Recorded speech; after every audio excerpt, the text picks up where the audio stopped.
Bismillahirrahmanirrahim. Assalamualaikum warahmatullahi wabarakatuh.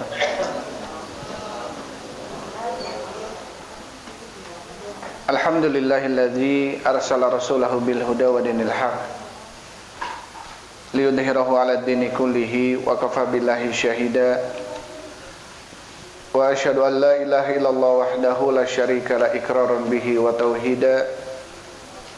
Wa asyhadu anna Muhammadan abduhu wa rasuluh. Allahumma shalli wa sallim ala nabiyyina Muhammadin wa ala alihi wa ashabihi ajmain, amma ba'd. Ikhwan wa akhwati fillah, hafizakumullah, Bapak Ibu rahimani wa rahimakumullah. Insyaallah kita lanjutkan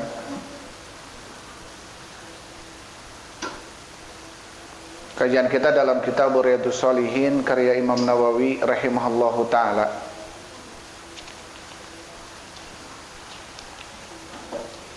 Masih dalam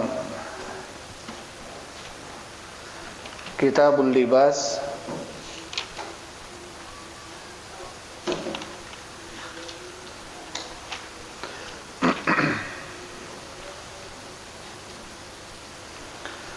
dan kita sampai ke hadis yang ke-10.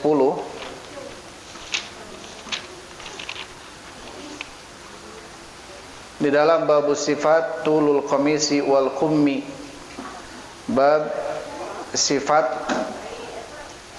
atau kaifiat atau jenis panjang gamisnya dan lengan dan juga sarung. Ini sudah kita bahas beberapa hadis ya. Sekarang kita masuk ke hadis yang 10.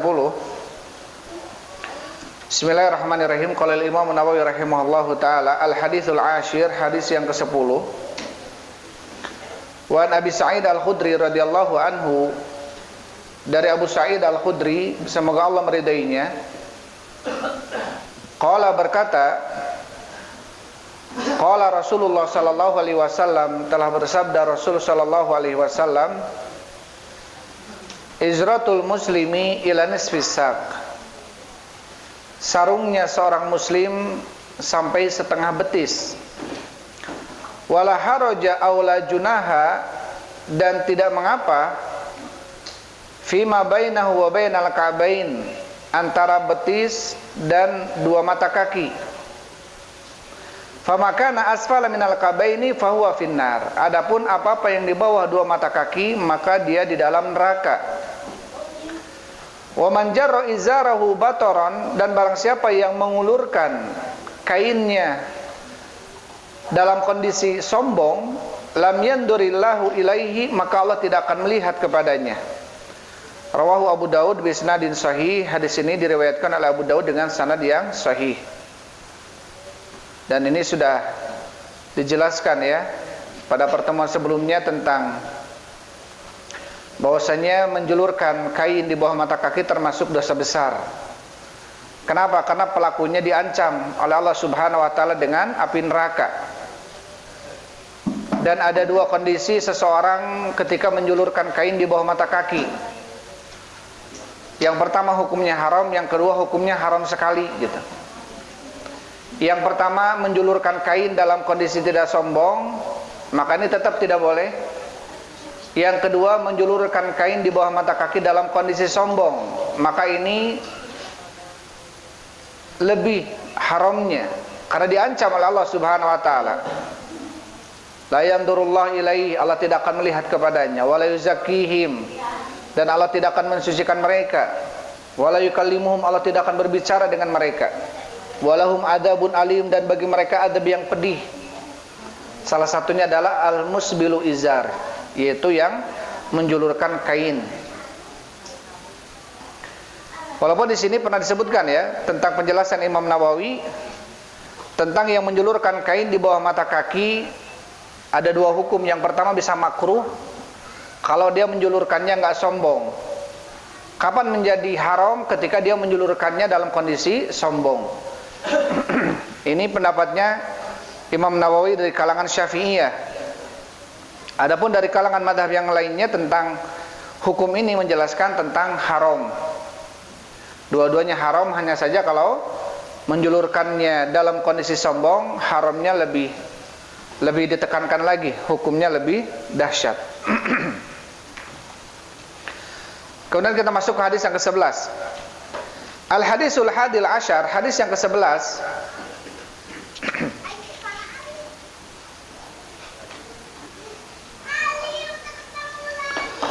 Wa Ibnu Umar radhiyallahu anhuma, dari Ibnu Umar semoga Allah meridhai keduanya, qala berkata, marartu ala Rasulillah sallallahu alaihi wasallam wa fi izari istirkha. Aku melewati Rasul sallallahu alaihi wasallam dalam kondisi sarungku melorot. Ini kata Ibnu Umar, aku melewati Rasulullah dalam keadaan sarungnya menjulur di bawah mata kaki. Faqala, kemudian Rasul mengatakan, ya Abdullah, wahai Abdullah, irfa izaraka, angkatlah kainmu, sarungmu. Farafatuhu, maka kemudian aku pun mengangkatnya. Tsumma qala, kemudian Rasul mengatakan, zid, tambah lagi, angkat lagi. Fazidtu, maka saya pun menaikkannya lagi. Famaziltu ataharraha ba'du, maka terus saya menjaganya, artinya menjaga kain tidak melorot. Faqala ba'dul qaum, maka sebagian kaum berkata, ila aina, sampai kemana batasan kain itu diangkat? Faqala ila ansafi saqain, sampai pertengahan betis, sampai pertengahan dua betis. Rawahu Muslim, hadis ini diriwayatkan oleh Imam Muslim. Jadi yang terpenting di atas mata kaki, terlebih kalau dia mengangkatnya sampai setengah betis, ini lebih utama. Ya, ini lebih utama. Apakah ini hukumnya untuk izar saja, untuk sarung saja? Sebagaimana pembahasan sebelumnya, ini semua untuk berlaku untuk kain, baik gamis yang kita pakai, baik celana yang kita pakai, sama hukumnya. Ya, sama hukumnya, harus di atas mata kaki. Mau persis pas di atas mata kaki, mau lebih diangkat lagi sampai setengah betis, maka itu lebih utama.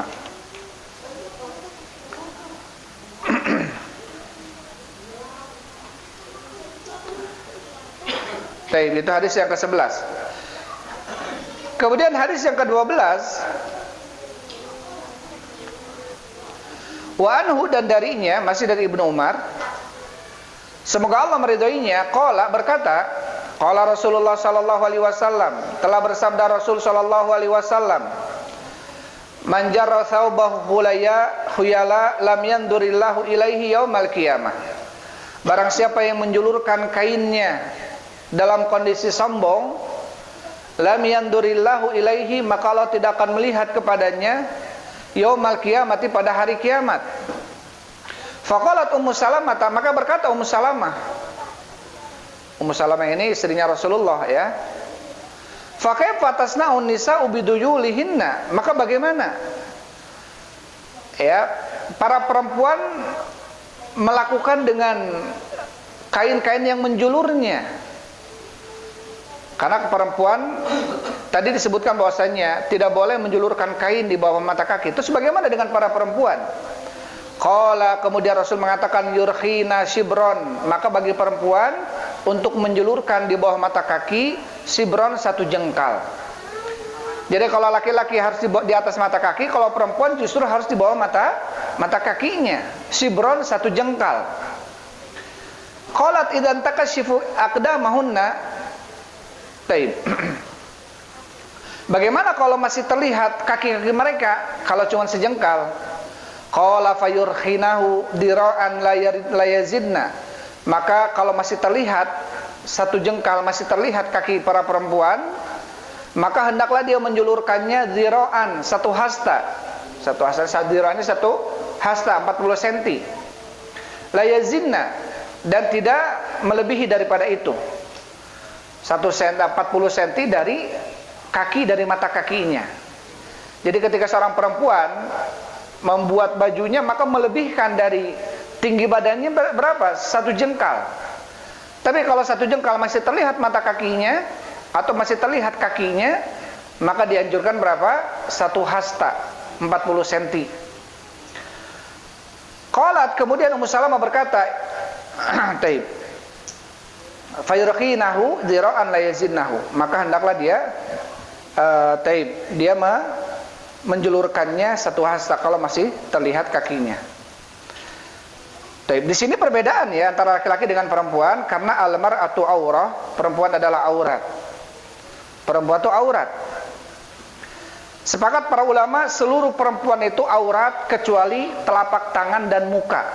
Ini sepakat para ulama. Berarti kaki pun aurat, kaki pun aurat. Sehingga apa? Seorang perempuan harus menutupinya, baik dengan kaos kaki atau menjulurkan kain atau gamisnya di bawah mata kaki 1 jengkal, agar tidak terlihat kaki ketika dia melangkah. Ya, adapun muka dengan telapak tangan, maka ini perselisihan. Yang paling afdol, atau Syekh Al-Albani rahimahullahu taala dalam kitabnya menunjukkan tentang afdoliyah, menutup apa? Muka dan telapak tangan bagi seorang perempuan. Sebagian ada yang mewajibkan, ya Syekh Mubil rahimahullahu taala, Syekh Tuwaijiri dan beberapa masyayikh mewajibkan muka dan telapak tangan untuk ditutup. Intinya ini terjadi perselisihan yang kuat dalam hal ini. Tapi sepakat bahwasannya perempuan itu seluruhnya aurat kecuali muka dan telapak tangan. Maka bagaimana seorang perempuan ketika berjalan, ya, kemudian kainnya menjulur di bawah mata kaki, artinya otomatis akan menyapu tanah gitu. Maka kata Rasul sallallahu alaihi wasallam, yutahhiruhu turabun ba'duhu, maka akan disucikan oleh oleh tanah yang setelahnya. Jadi ketika seorang perempuan berjalan karena melorot kainnya panjang menginjak kotoran, maka si tanah-tanah setelahnya itu menjadi pensucinya. Itu menjadi pensucinya.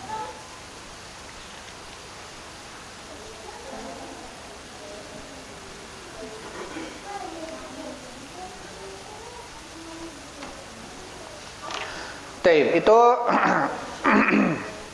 hadis terakhir ya di dalam bab sifatu tuli al-qamis wal kum. Berapa panjang gamis dan juga lengan yang dipakai oleh Rasul sallallahu alaihi wasallam. Sekarang kita masuk ke hadis yang baru ya, bab yang baru.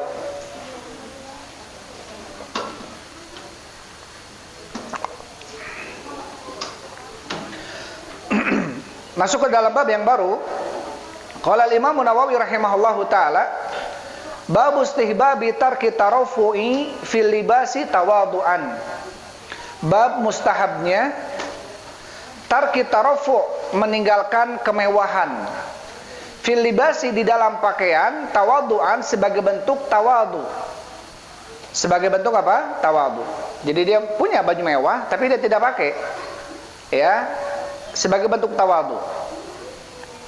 Baik, tentunya kalau kemudian dia akan datangi satu kaum yang kaum itu pakaiannya pakaian-pakaian tawadu gitu. Artinya nggak pantas kita datang ke suatu kaum, jelas-jelas kaum tidak memiliki pakaian-pakaian itu, pakaiannya biasa sekali. Terus kita memakai pakaian yang terlihat bagus dan mahal, dan kemudian masuk ke kumpulan mereka. Nah, ini sangat tidak pantas. Maka dianjurkan untuk meninggalkan pakaian yang mewah, yang bagus, sebagai bentuk tawadhu. Taib. Kenapa? Karena dalam hadis nanti akan disampaikan tentang anjuran. Kita tuh ketika diberikan nikmat oleh Allah Subhanahu wa taala, kita jangan menyembunyikan nikmat. Artinya Allah Subhanahu wa taala mencintai seorang hamba tatkala diberikan nikmat, maka terlihat nikmat itu. Dia punya uang, tapi pakaiannya compang-camping, dia mampu beli pakaian yang bagus. Ya, dia punya badan sehat, tapi kerjaannya minta-minta, enggak kemudian dia bekerja dengan badan itu, karena Allah berikan nikmat dengan badan yang sehat. Dia punya ilmu, tapi dengan ilmu itu dia tidak sedekahkan dengan dakwah kepada orang lain. Nah, ini bentuk salah satu apa? Kenikmatan. Allah suka melihat kenikmatan yang Allah berikan kepada seorang hamba, dan si hamba menampakkan kenikmatan itu. Kita punya uang, kita pura-pura tidak punya uang, seakan-akan kita biar terlihat orang miskin, padahal kita punya misalkan. Nah, ini tidak bagus. Ini tidak boleh seperti itu. Justru Allah suka dari seorang hamba ketika terlihat kenikmatan darinya, ya, dia mensyukuri nikmat itu dengan memperlihatkannya. Tetapi tentunya dengan cara dia tidak berlaku sombong, ya. Taib. Bab tadi disebutkan oleh Imam Nawawi, bab istihbabi tarki tarafu'i fil libasi tawadu'an. Bab mustahabnya, disukainya meninggalkan kemewahan di dalam pakaian sebagai bentuk tawadu. Qad sabaqa fi babi fadlil ju' wal khusyunatil 'aish, telah lewat di dalam bab keutamaan lapar dan kehidupan yang keras. Jumalun tata'allaqu bihadzal bab, beberapa jumlah hadis yang berkaitan dengan bab ini, kata Syekh. Kata Imam Nawawi, kita sudah lewat ya di dalam bab fadlil ju' wa khusyunatil 'aish, bab keutamaan lapar. Artinya kadang-kadang utama kita merasa lapar gitu ya, walaupun ada yang kita makan, tentunya dengan cara apa? Dengan cara kita berpuasa. Kemudian dibawakan bab ini, dalam bab ini satu hadis oleh Imam Nawawi rahimahullahu taala, wa an Mu'ad bin Anas radhiyallahu anhu, dari Mu'ad bin Anas, semoga Allah meridainya, anna Rasulullah sallallahu alaihi wasallam qala, bahwasanya Rasul sallallahu alaihi wasallam bersabda, man tarakal libasa tawadu'an lillah, barang siapa yang meninggalkan pakaian sebagai bentuk tawadu untuk Allah Subhanahu wa taala, merendah, ya, karena Allah Subhanahu wa taala, wa huwa yaqdiru alaihi, padahal dia mampu memakainya, padahal dia mampu melakukannya, dia meninggalkan kemewahan karena sebagai bentuk tawadu untuk Allah. Apa balasan dari Allah? Da'ahu Allahu yaumal qiyamati ala ru'usil khalaik, Allah akan menyeru nanti dia di hari kiamat ala ru'usil khalaik, di atas makhluk-makhluk, ya, kepala-kepala makhluk-makhluk yang ada di hari kiamat nanti akan dipanggil orang itu oleh Allah. Hatta yukhayyirahu min ayyi hulalil imani sya'a yalbasuha, sampai diberikan pilihan kepadanya oleh Allah dari pakaian-pakaian perhiasan keimanan yang dia inginkan untuk dipakai olehnya. Nanti akan ditawarkan oleh Allah Subhanahu wa taala kepada orang itu pakaian keimanan, perhiasan keimanan di hari kiamat yang dia akan berbangga dengan memakai itu. Karena tentunya nanti di hari kiamat orang-orang terlihat ya atas amalan-amalan yang pernah melakukan di dunia. Orang yang tukang azan, kata Rasul sallallahu alaihi wasallam, atwalu ummati yaumal qiyamati a'naqun yaumal qiyamati muazzinun, orang yang paling panjang lehernya nanti di hari kiamat adalah orang tukang azan. Dia terlihat, ya. Dalam hadis yang lainnya Rasul mengatakan, yud'auna ummati yaumal qiyamati ghurran muhajjalina min atharil wudu, akan dipanggil umatku nanti di hari kiamat ghurran muhajjalina min atharil wudu, terlihat pancaran-pancaran sinar yang putih dari bekas anggota wudunya. Ini salah satu keutamaan umat Nabi Muhammad yang disyariatkan wudu kepadanya. Nanti di hari kiamat terlihat pancaran-pancaran dari anggota wudunya apa? Pancaran putih. Atau dalam hadis Rasul sallallahu alaihi wasallam melihat gitu ya, seperti orang kesurupan, maka dia adalah orang yang di dunianya pemakan riba. Atau nanti di hari kiamat ada orang yang jalannya sengklek gitu ya, dengdek gitu, pincang sebelah. Padahal kelihatan sehat di dunianya, tapi di hari kiamat nah pincang. Dia berarti ada orang yang berpoligami dan tidak adil kepada salah satu istrinya. Tak bahaya ya. Poligami itu tidak seindah yang kita bayangkan. Jadi apa? Jadi amalan-amalan seorang hamba nanti di hari kiamat terlihat. Oh, si fulan ini begini dulunya, si fulan ini begini dulunya. Orang yang nanti terlihat dia darahnya bercucuran, ya, tetapi darah tersebut baunya bau kasturi. Apa kata Rasulullah?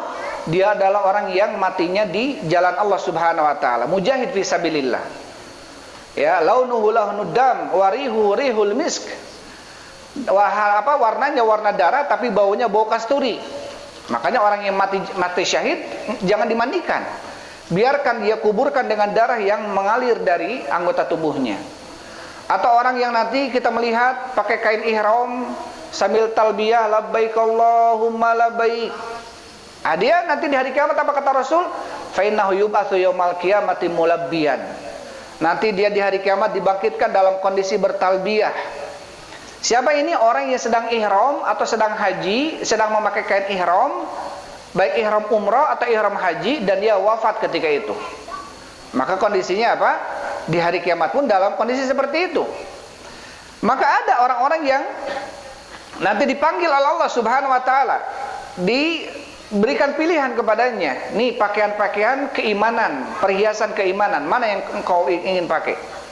Ini berlaku bagi orang-orang yang dulu di dunianya dia mampu memakai pakaian-pakaian kemewahan, tetapi dia meninggalkan itu karena tawadu, ya, karena tawadu. Tetapi tentunya perlu untuk kita ketahui, kata Syekh Utsaimin rahimahullahu taala, wa hadza ya'ni annal insana idza kana baina unasin min mutawassitil hal.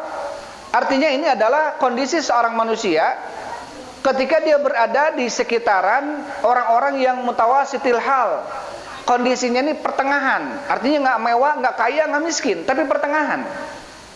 La yastati'una libasar rafi'a, dia tidak mampu memakai pakaian yang mewah. Fatawadhu'a wa sara yalbasu mithlahum. Maka orang ini datang, kemudian dia bertawadu, padahal dia punya pakaian mewah. Ketika berkumpul dengan mereka, maka dia berpakaian dengan pakaian seperti mereka. Enggak mau kelihatan lebih bagus, lebih wah gitu. Karena apa? Dia bentuk tawadu. Li'alla yang kasiru qulubahum, agar orang-orang di sekitarnya dia tidak patah hatinya. Arti tidak patah, aduh saya tam alus baju teh gitu ya. Wah, masya Allah bajunya bagus, saya pingin nggak punya dan lain sebagainya. Intinya apa? Hatinya patah, dia pingin tapi nggak bisa gitu. Tah orang ini memakainya, padahal dia punya pakaian mewah, pakaian bagus. Dia tidak memakainya karena apa? Karena dia duduk dengan orang-orang yang kondisinya dia tidak bisa memakai pakaian bagus. Maka ketika kita meninggalkan pakaian bagus, ini sebagai bentuk tawadhu lillah, ya, sebagai bentuk tawadhu lillah. Wali alla yafkhara alaihim, dan juga agar dia tidak merasa bangga, seakan-akan panggayana gitu ya. Fa innahu yanalu hadzal ajral azim, maka orang inilah yang nanti dia akan mendapatkan pahala yang besar. Artinya dia mampu memakai pakaian kemewahan, pakaian indah, pakaian bagus. Tetapi ketika dia berkumpul dengan orang-orang yang tidak mempunyai pakaian itu, maka dia kemudian apa? Memakai pakaian yang sama dengan mereka agar tidak patah sebagian hati manusia. Artinya tidak patah di sini, akhirnya tidak merasa tersakiti gitu ya. Taib.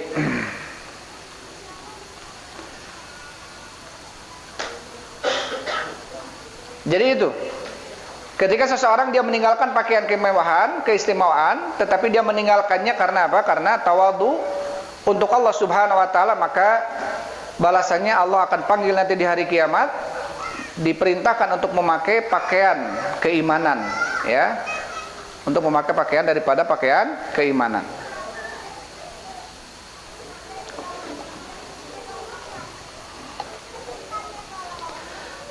Taib. Kemudian hadis yang setelahnya,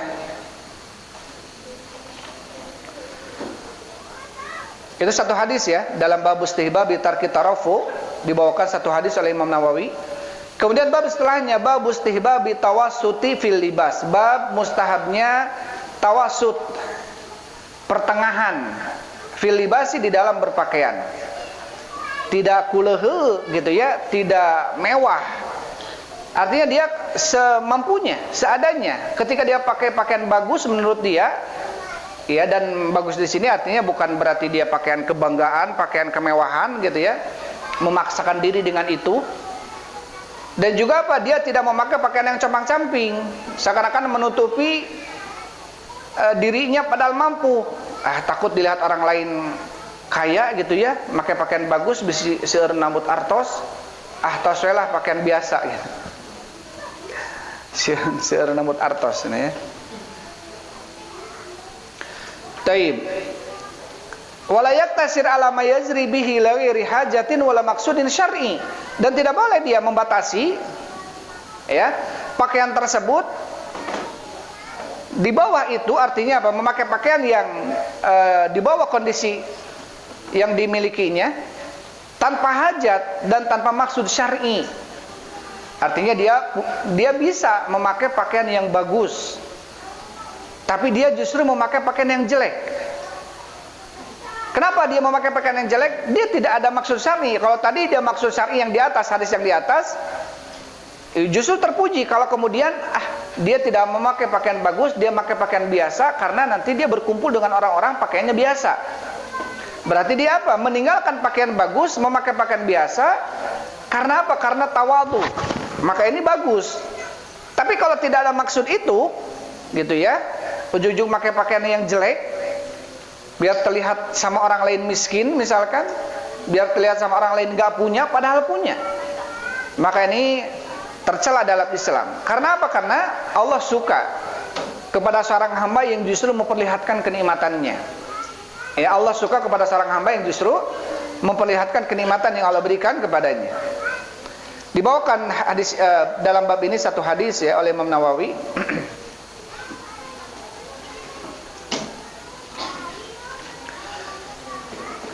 Al-hadithul awal, hadis yang pertama, satu hadis an Amr bin Shu'aib.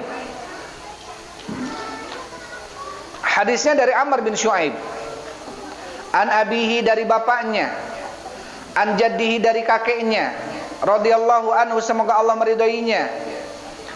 Qala, berkata, qala Rasulullah sallallahu alaihi wasallam, telah bersabda Rasul sallallahu alaihi wasallam, innallaha yuhibbu an yura atharu ni'matihi. Innallaha, sesungguhnya Allah, yuhibbu, mencintai, an yura, untuk terlihat, atharu nikmatihi, athar, bekas daripada kenikmatan Allah subhanahu wa ta'ala ala abdihi, terhadap hambanya. Rawahu Tirmidzi wa qala hadisun hasan. Hadis ini diriwayatkan oleh Tirmidzi dan hadisnya hadis hasan. Artinya apa? Artinya seseorang hamba, ketika Allah berikan kenikmatan kepadanya, sebuah nikmat, maka dia tidak boleh menutupi nikmat itu. Ya, dia tidak boleh menutupi nikmat itu. Allah berikan kepada hamba kemampuan memakai pakaian bagus, pakaian indah. Tapi dia nggak membeli itu. Dia justru memakai pakaian yang compang-camping, yang kuleuhe misalkan. Padahal apa? Dalam hadis Rasul mengatakan innallaha jamil yuhibbul jamal. Sesungguhnya Allah itu indah dan mencintai keindahan. Ya, ketika kita punya, tidak memaksakan diri untuk membeli itu, maka beli. Apalagi kita memakainya di pakaian-pakaian hari-hari besar seperti Idul Adha, Idul Fitri, atau hari Jumat. Itu dianjurkan. Bahkan Rasul sallallahu alaihi wasallam memakai pakaian yang paling indah yang dimiliki oleh Rasulullah. Para sahabat juga demikian. Ya. Apa namanya? Ketika menghadapi hari besar Islam, justru kita harus terlihat apa? Harus terlihat bagus. Tetapi dengan tidak memaksakan diri. Taib, kata Syekh Utsaimin rahimahullahu taala, wala syakka annal insan idza kana baina unasin rafi'il hal yalbasuna thiyabal jamilata wala bisa dunahum fa inna hadza yu'addu libasu syuhrah. Dan tidak ragu apabila ada seseorang dia berada di antara manusia-manusia yang kondisinya ini rafi, kondisinya ini mewah. Dia bergabung dengan manusia-manusia yang kondisinya Masya Allah gitu, Allah berikan dunia, pakaian-pakaiannya indah, bagus-bagus gitu ya. Yalbasuna thiyabal jamilata, mereka memakai pakaian-pakaian jamil, pakaian indah. Tapi justru dia la bisa dunahum. Tapi justru dia ketika bergabung dengan mereka memakai pakaian yang di bawah mereka, biar terlihat miskin di antara mereka. Fa inna hadza yu'adu libasu syuhrah. Justru yang seperti ini termasuk apa? Pakaian syuhrah. Kita tahu ya, pakaian syuhrah ini pakaian kemewahan, pakaian syuhrah, pakaian kebesaran. Ini tidak boleh dalam Islam. Dan pakaian kebesaran ini bukan pakaian kebesaran yang apa namanya, yang image ataupun yang terngiang dalam diri kita adalah pakaian kebesaran seperti raja dan lain sebagainya. Raja kalau memang mampu melakukan itu tidak mengapa. Yang nggak boleh itu kita kemudian memakai pakaian raja padahal kita nggak mampu beli itu, memaksakan diri. Atau bahkan kata Imam Nawawi rahimahullah taala, Seseorang dia memakai pakaian compang-camping, tujuannya pingin agar orang lihat dia. Atau pakaian yang bolong-bolong di mana-mana, tujuannya agar orang andurina sayanduruna ilaih. Artinya mata-mata manusia ini memandang dia. Walaupun pakaiannya jelek, ini namanya syuhrah. Biar orang terlihat, wah, syuhrah ini apa? Viral gitu ya. Kalau syuhrah itu artinya tuh terkenal, syuhrah. Artinya itu viral lah. Beda tibatur. Kita mampu beli pakaian yang bagus, tidak ada bolong-bolongnya, yang rapi, justru kita pakaian compang-camping. Biar apa? Biar justru orang melihat kita. Biar kita dikenal gitu ya. Maka ini adalah syuhrah. Jadi ketika memakai sebuah pakaian dengan niatan agar orang tertuju pandangannya kepada kita, maka ini tidak boleh. Maka ini tidak boleh. Makanya sebagian, kalau Syekh Shalih Fauzan hafizahullah taala melihat pakaian gamis ini ketika dipakai di sebuah tempat yang tidak lumrah pakaian itu, maka Syekh mengatakan ini makruh. Pakaian seperti pakaian manusia di tempat itu. Seperti misalkan di tempat itu pakaiannya koko, ya sudah koko saja. Tapi alhamdulillah tempat kita sudah terbiasa orang melihat dengan gamis, perkara yang sudah menjadi lumrah. Mungkin awal-awal melihat mungkin ini sampai tidak sedikit ya, awal-awal bagaimana cadar masuk ke Indonesia tahun 90-an gitu ya. Tidak sedikit kemudian orang menganggap ini pakaian, wah apa ini? Pakaian ninja, pakaian apa dan sebagainya. Maka orang-orang yang bercadar di awal-awal masuknya bukan syariat cadar, masuknya ilmu tentang cadar ke Indonesia ini, mungkin awal-awal mereka termasuk orang yang banyak mendapatkan tekanan dari masyarakat. Udah disebut pakaian ninja, pakaian laki-laki yang di mata kaki pakaiannya pakaian kebanjiran, kurang bahan dan lain sebagainya. Banyak sekali kemudian cibiran-cibiran manusia. Tapi sekarang seakan-akan hal ini biasa. Pakai cadar ini sebuah perkara yang biasa. Pakai gamis sebuah perkara yang biasa. Jadi ketika kita memakai sebuah pakaian, suatu pakaian yang pakaian itu agar terlihat beda dari yang lainnya, ini justru dikhawatirkan termasuk pakaian syuhrah. Ya, pakaian syuhrah. Jadi tidak boleh. Justru kita punya memakai pakaian yang bagus, tapi kita justru meninggalkan pakaian bagus itu, bahkan memakai pakaian yang jelek untuk menutupi kenikmatan yang Allah berikan kepada kita. Ini justru Allah tidak suka. Justru Allah sukanya adalah ketika kita diberikan nikmat oleh Allah, kata Syekh Utsaimin di sini sebutkan, kita diberikan nikmat oleh Allah Subhanahu wa taala untuk mempunyai pakaian indah, kita pakai pakaian indah, Allah suka. Karena kita bersyukur dengan dengan kenikmatan yang Allah berikan kepada kita, sehingga kita memakai pakaian indah, pakaian bagus. Karena Allah mencintai keindahan. Ya, Allah mencintai keindahan. Atau misalkan seseorang manusia dia diberikan ilmu oleh Allah Subhanahu wa taala, maka bentuk memperlihatkan kenikmatan ilmu itu dengan cara apa? Menyebarkannya di hadapan manusia yang lainnya, mensedekahkan ilmu. Ya, dengan itu apa? Terlihat karena Allah suka kepada seorang hamba tatkala diberi nikmat, dia perlihatkan nikmatnya. Ya, diperlihatkan nikmatnya. Allah berikan kesehatan kepada dia. Kesehatan tersebut dipakai dengan dalam hal-hal yang bermanfaat. Ya, Allah suka. Allah suka kepada orang-orang yang memanfaatkan kenikmatan yang Allah berikan dan menampakkannya. Jadi tidak menyembunyikan justru.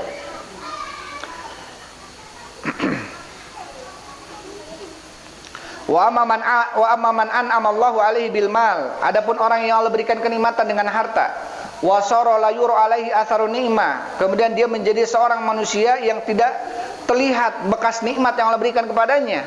Dia mampu beli pakaian bagus. Yakhruju ilan nasi bilibasin rathin. Dia keluar menghadapi manusia dengan pakaian yang rendah, ya, yang jelek. Wa kannahu afqarun ibadillah, seakan-akan dia ini adalah hamba Allah yang paling fakir, paling miskin, padahal dia mampu beli pakaian yang bagus. Fahadha fil haqiqati qad jahada ni'matallahi alaihi. Maka ini hakikatnya adalah justru dia telah mengingkari kenikmatan yang Allah berikan kepadanya.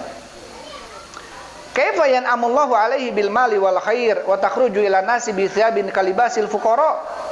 Bagaimana Allah memberikan nikmat kepadamu dengan harta dan kebaikan, Tapi justru kamu keluar menemui manusia dengan pakaian yang seperti pakaiannya orang-orang fakir, orang miskin gitu. Padahal bisa membeli pakaian yang bagus. Artinya apa? Artinya kita memakai pakaian yang indah karena Allah mencintai yang indah-indah. Tetapi tidak kemudian memaksakan diri untuk membeli sesuatu pakaian yang indah, atau juga tidak merendahkan diri dengan memakai pakaian yang compang-camping padahal kita mampu membeli pakaian yang bagus. Justru dengan memakai pakaian yang bagus dan kita mampu membelinya, ini sebagai bentuk apa? Bentuk kita bersyukur atas nikmat yang Allah berikan kepada kita. Apalagi kita pakai untuk hari-hari besar, untuk sholat. Karena Allah berfirman, khudzu zinatakum inda kulli masjid. Ambillah perhiasan-perhiasan kalian ketika kalian masuk ke masjid. Jadi kalau ke masjid itu memakai pakaian yang bagus ya, memakai aroma yang harum gitu ya. Kalau bisa kita dalam kondisi terlihat segar, sehat, bagus gitu. Ini maka disukai bagi seorang hamba ketika masuk ke masjid dalam kondisi dia pakaiannya bagus dan juga harum dirinya. Makanya kenapa kemudian orang yang makan bawang putih, bawang merah, dia jangan mendekati masjid kami, kata Rasul. Nggak usah sholat di masjid. Karena apa? Karena fainal malaikata yatada minhu kama yatada banu Adam. Karena malaikat akan tersakiti oleh baunya sebagaimana manusia tersakiti dengan itu. Ya. Kenapa? Karena di masjid ini jadikanlah masjid tempat di mana seseorang betul-betul bisa bersahaja di masjid. Bisa khusyuk ya. Bisa tenang melakukan ibadah. Henteu huas-hewas kayak itu kadieu bararau gitu ya. Taib. Tentunya dalam hadis disebutkan man akala sauman aw basolan. Barang siapa yang memakan bawang putih atau bawang merah, fala yaqrabanna masjidana, maka janganlah mendekati masjid kami. Karena malaikat terganggu dari baunya sebagaimana anak Adam manusia terganggu darinya. Kata Syekh Utsaimin rahimahullahu taala, maka boleh dikiaskan dengan bau-bauan yang lainnya. Ya, kalau itu kemudian lumrah di antara manusia. Misalkan bau jengkol. Kalau memang manusia terganggu dengan itu. Ya, kalau memang manusia terganggu dengan itu. Atau bau duren sekalipun. Kalau memang manusia terganggu dengan bau duren. Tapi kayaknya kalau di kita duren perkara yang lumrah, bahkan mungkin bau yang enak gitu ya. Tapi mungkin bagi sebagian orang Amerika, orang-orang luaran sana asing dengan duren, maka bisa terganggu salatnya karena bau duren yang kita makan. Sebaiknya kita bersihkan mulut kita sampai tidak tercium bau duren. Atau bau-bau yang lainnya misalkan ya. Tentunya kita melihat uruf nyong-nyong gitu ya, itu mengganggu. Tapi tentunya bagi sebagian orang nyong-nyong itu enak gitu ya. Kita mah asa pepelangiran, dia mah cuek gitu, si nyong-nyong gitu. Tentunya kita melihat urufnya, kebiasaan manusia. Minyak wangi, bukan si nyong-nyong, apa namanya ya yang itu tuh? Hah? Bukan malaikat subuh. Malaikat subuh mah harum, hajar aswad, bukan hajar aswad. Air mata duit. Tapi intinya ada model minyak wangi yang di sebagian tempat minyak wangi itu masya Allah semesin pakai minyak wangi itu sama gitu. Kita masuk asa liur. Tapi ketika dipakai di tempat lain minyak wangi itu nggak bagus. Kita tentunya melihat kondisinya seperti ini.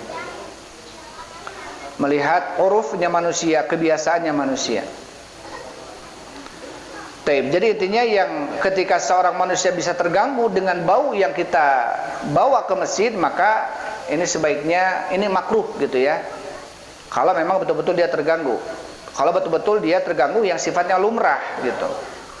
Yang sifatnya lumrah artinya kita pakai perasaan minyak wangi kita harum gitu ya. Dia ternyata nggak suka minyak wangi misalkan. Ya ini berarti nggak lumrah orangnya. Tapi itu dua bab yang kita baca di malam ini. Tentang apa? Tentang anjuran kita memperlihatkan kenikmatan yang Allah berikan kepada kita, baik di dalam berpakaian atau di dalam hal yang lainnya. Karena itu termasuk bentuk syukur kita kepada Allah Subhanahu wa taala. Itu saja, wallahu a'lam bishawab. Alhamdulillah wassalatu wassalamu ala Rasulillah. Subhanakallahumma rabbana wa bihamdik asyhadu an la ilaha illa anta astaghfiruka. Assalamualaikum warahmatullahi wabarakatuh.